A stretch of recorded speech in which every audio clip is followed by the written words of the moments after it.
I almost didn't record a video regarding today's Apple event, but then I changed my mind.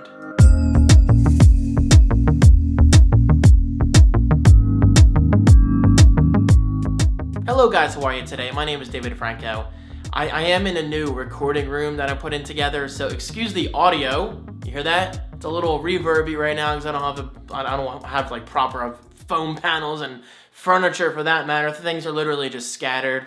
And I have a desk that's going to be in here with proper backdrops and all that stuff. So please, for the time being, we're just going to have to put up with the audio. Anyway, getting to my point, today's Time Flies event was exactly what a lot of people were expecting. Some people, I'm sure, were disappointed because they refused to believe that, God forbid, Apple doesn't reveal the new iPhone in September. Oh my God, hell is freezing over. Guys, we have October. October should be a good month. I just got a receipt from Apple, actually, for my iCloud storage. So yes, definitely count on new iPhones next month. But to me, honestly, I'm not that excited because I just got my iPhone 11 Pro Max last year, and it cost me over $1,000, so I just can't justify a new iPhone purchase this year, unless it's like something radically different. But honestly, 5G, I mean, of course, if it does support 5G, it just doesn't interest me all that much. Am I alone? Like, I'm not that interested in 5G. Sure, it's going to be better, it's going to be faster, but to me, it's just not that exciting. But I will tell you what's very exciting. Today's announcements were quite good. We got the Apple Watch Series 6, which I will be buying because I never got the Series 5 last year. I got the Series 4, and then they introduced the Series 5 with the always-on display, and I'm like, I want it, but I can't justify the $400 for a feature that, yeah, it's going to be really cool. Again, the always-on display. But yeah, I don't know. It's like the same watch. But this year, with the Series 6, they introduced the options of blue, which I kind of predicted, but product red, I did not see us getting that today. Maybe at some point in the future, because Apple tends to do that. They roll out a new product like the iPhone, then months later, like, oh, hey, by the way, we have the product red option, so enjoy. Give us your money, you know?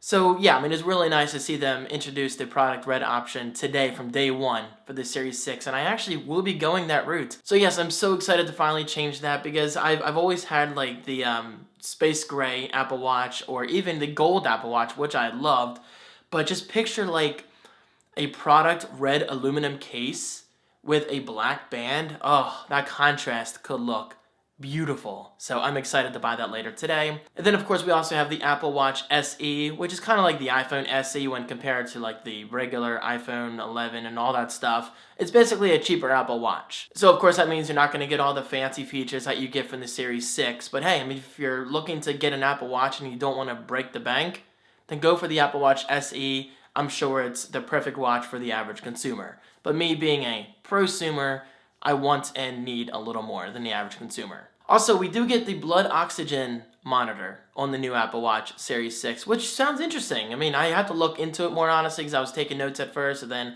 was a little distracted. I was texting my dude, Danny, another fellow Apple fanboy. Isn't it funny? At least in my experience, I don't see the word fanboy all that much nowadays. I don't know. I think people are becoming more open-minded. I mean, I use Windows all the time. I use Mac OS all the time. It just depends on what I'm doing. Anyway, getting back on track, Apple Watch Series 6, product red. I will be buying that today. Apple Watch SE, good product. Not that exciting, but good product. But the reason I turned the camera on today is I wanted to talk about the new iPads. Now, first of all, no, I will not be getting any of the new iPads. Like, I have this problem of thinking I need a new iPad. For instance, I had the iPad Pro last year, and I sold it. I sold the iPad Pro. Actually, it was earlier this year, because I needed money towards other things, and I'm like, if I can get like $700 for this thing, which I did, I got like $600 or $700 back, then yeah, I mean, I'll take that money back. Because I just never found myself using the iPad Pro. Like, it just constantly sat there. It was a beautiful product. Apple did a fantastic job. Fantastic job in my opinion, but I just never found myself using it all that often because I work from home as it is, meaning I'm always near my Macs. And if I'm looking to get some real work done, yes, I quote a lot, then I'm going to use my Macs. I mean, yes, I know Apple is trying to shift people towards the iPad, but for someone like me who likes a tactile keyboard and an actual mouse and all that stuff, or video editing and photoshopping and all that, whatever, the Mac is the way to go. Mac is definitely the way to go to get some real work done. Now, that's not to say you can't get real work done on an iPad.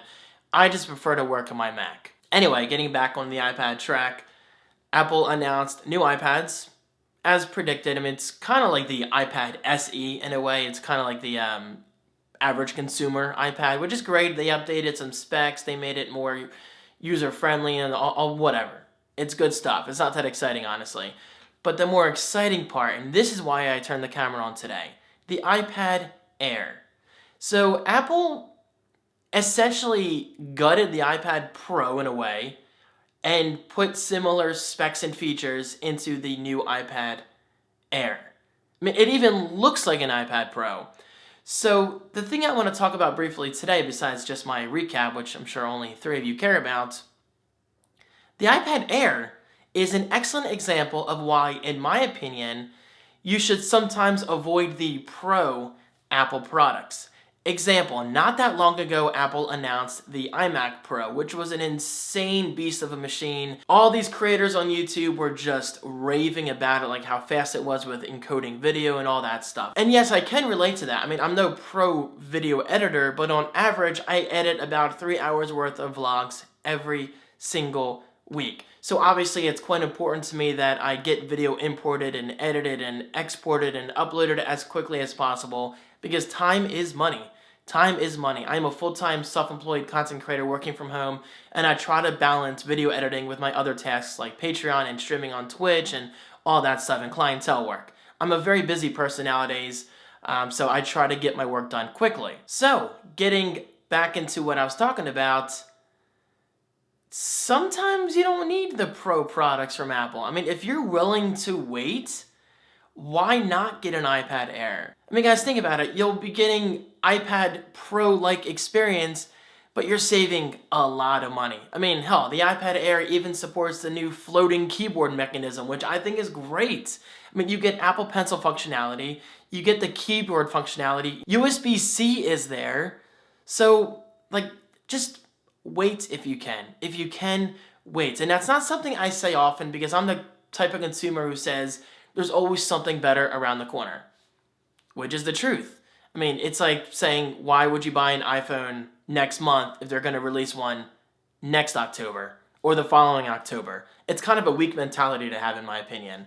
But in this case, financially speaking, it might make more sense. So anytime Apple introduces a Pro product, sometimes you might want to wait. Yeah, those are my thoughts on today's keynote. I do want to apologize, not nearly as organized as I normally am, but in a way, I'm kind of glad I went this route, because I literally have no notes under the camera today, which I think is pretty cool, and I just wanted to sit down and talk to you guys. So, I'll say it again, if I'm buying anything from today's announcement, it's definitely the Apple Watch Series 6 in product red, so definitely stay tuned for an unboxing in the coming days. I mean, I believe the watch is going to be available this Friday, which is really cool. And speaking of things being available, iOS, the new iOS is available tomorrow. That was definitely a nice surprise, because at this point I honestly thought Apple was going to wait until October to coincide with the new iPhone releases. But hey, we're getting iOS tomorrow, iOS 14, and I'm quite excited. So guys, there you have it. Those are my thoughts on today's event. What was your favorite announcement? Let me know right below in the comments.